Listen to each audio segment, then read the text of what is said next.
If I may have your attention, please. Go ahead, and we want you to go ahead and, of course, enjoy your meal. But at this time, we need to begin some of our introductions and festivities this morning, or this afternoon now.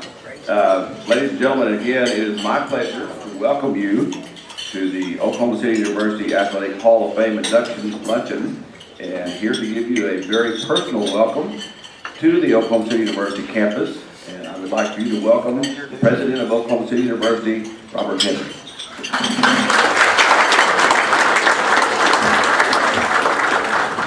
Thank you. Good afternoon. Thank you for being here today. This is going to be a great day of athletics here at Oklahoma City University, and I'm just delighted that you all could come.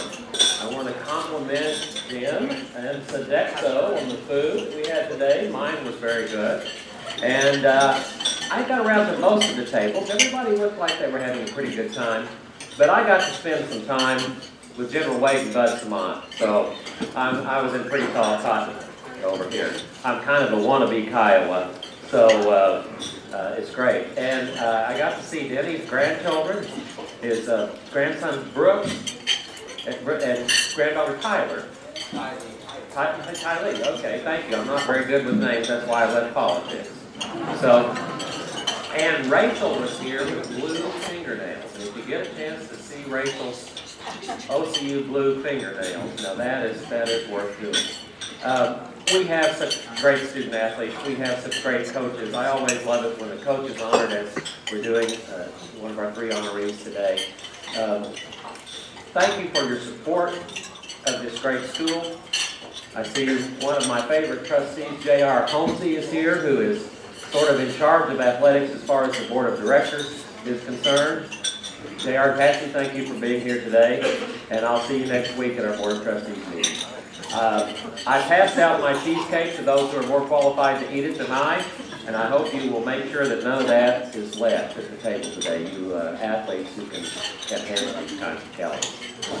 Thanks again for coming, and I know you're going to have a great day, and go Stars.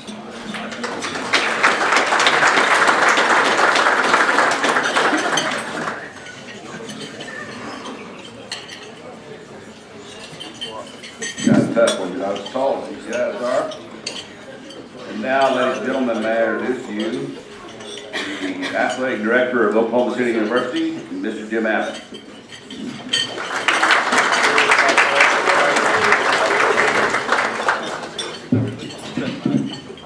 Well, I'll mention again that we have 3 terrific honorees today. 3 folks that really represent us just as well as we be represented. I'm very proud of the individuals in particular. This is our highest honor in athletics, and to have 2 student athletes and 1 great coach, I think really just it speaks to what it takes to be successful in college athletics. We have the best coaching staff in the country at OCU, and we have the greatest student athletes. You put those 2 things together, you end up with a wonderful tradition of success that we take very seriously in our athletic department. So with that said, let's recognize our honorees. Our first honoree today is Andrea Drake. Andrea was a softball player at OCU from 1988 to 1991. As a freshman at OCU, Andrea pitched 261 innings. Almost 38 complete games if you do the math.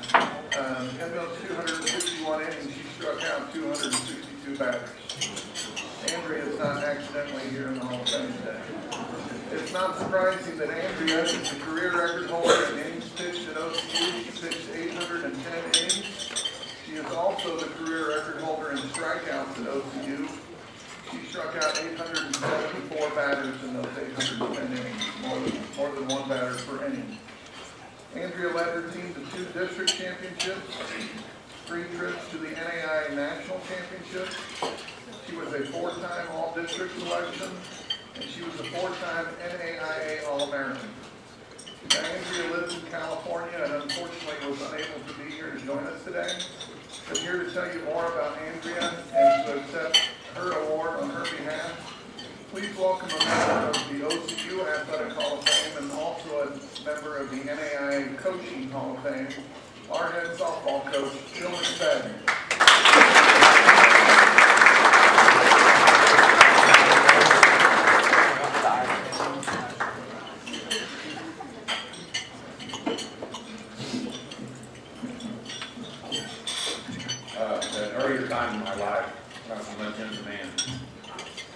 I realized that I couldn't care for employees, students, for a lot of groups of people. About the same time, I realized that a lot of the people really don't enjoy my speeches.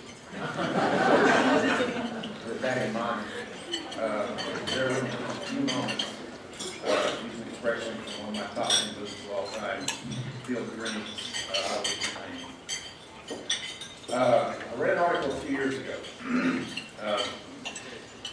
It was an article about a Canadian athlete named Andrea Drake that spent over 2 years training for a marathon race, a Canadian 10-kilometer swim, Nova Scotia, out to the Atlantic Ocean, and 5 kilometers out, 5 kilometers back. He initially started off in his training just to be able to compete, to be qualified enough to get into the race.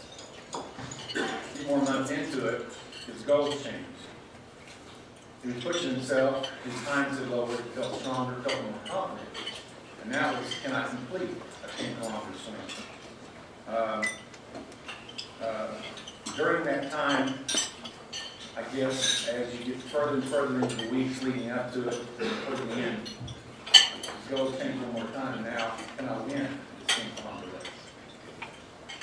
So he finds himself on the beach on the day of the race, and the gun sounds, and he sprints to the water's edge, a couple more strides out of the way, he dives in, and takes off on the 10-kilometer race.